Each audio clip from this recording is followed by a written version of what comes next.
because we have a conscience that ties us into what is right and what is wrong. Okay, hey guys. I'm going on a run. I kind of was having trouble dealing with Twitch. I was trying to get that set up so I could live stream, so I just decided to go on a run.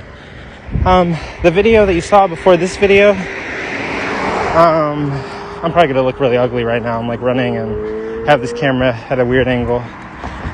So the video you saw before this last video, I'll admit it's a pretty good argument, and I didn't really know how to really argue against it. But then, like, you know, I went on this run and I started thinking, and I also got some advice from one of my atheist friends.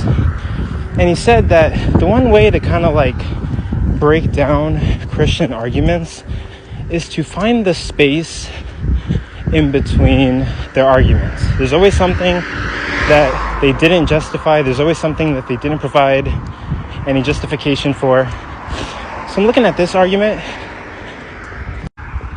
Basically, he's saying that like there's some kind of objective morality, because when we're born, we know that we're not supposed to kill, or we're not supposed to R-word anybody.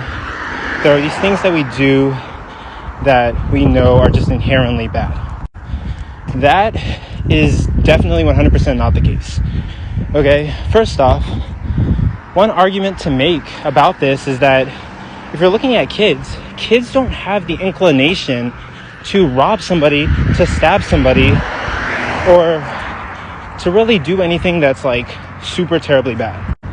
Maybe you'll get a kid who might punch one of his classmates when he's angry.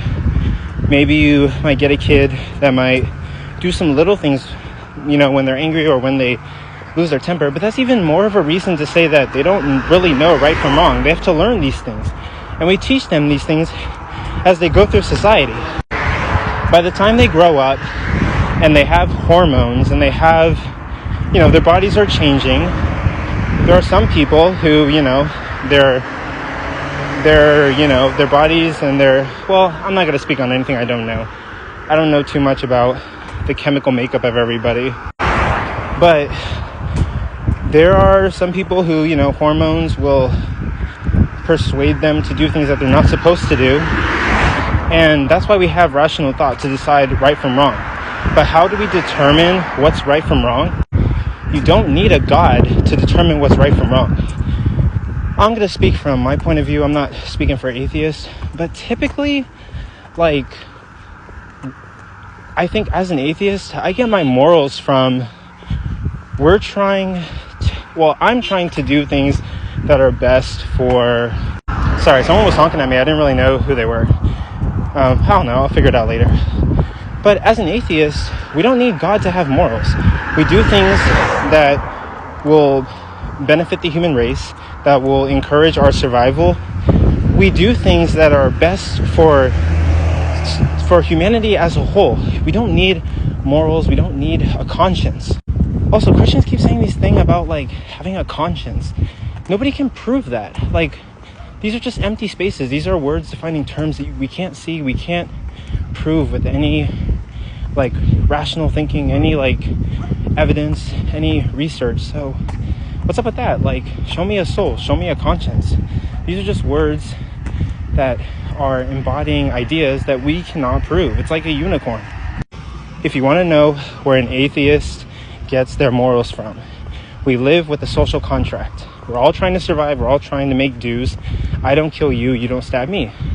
But in this world, you know, it's eat or be eaten.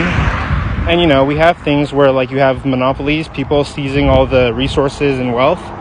And you have poor people suffering at the bottom.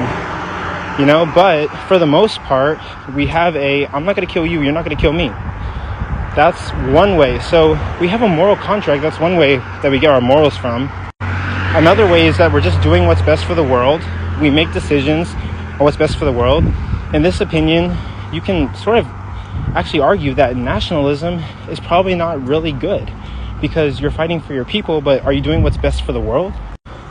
We need to get rid of this like ridiculous idea that like the only way to possibly have morals is if you like believe in God. The only way to like possibly have morals is if you have a conscience or a soul, a bunch of things that you can't really justify.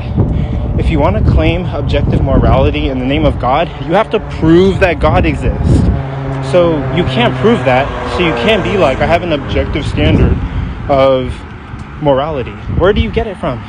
You get it from a book written by people who we're not even sure if we can trust. There's a lot of things in Christianity that you can't verify. And they try to use empty spaces and like empty words and words that define things that don't exist, that we can't substantiate, to make a argument for why things should be, or why their God exists, or their morals. They have just as much justification as atheists do for their morals. But actually, I would even argue that atheists have more of a justification. Our morals are because of the reasons I've mentioned, but also just look around. We look around the world, we have empathy, we see our fellow brethren, and we don't hurt somebody because we know what it's like to hurt. We don't go after people because we all want for the best of everybody. I think this is just ridiculous. Like, this is just like making up stories to explain the unexplainable. Or, well, it is explainable. You just have to do your research and run tests and educate yourself. Don't fall for this.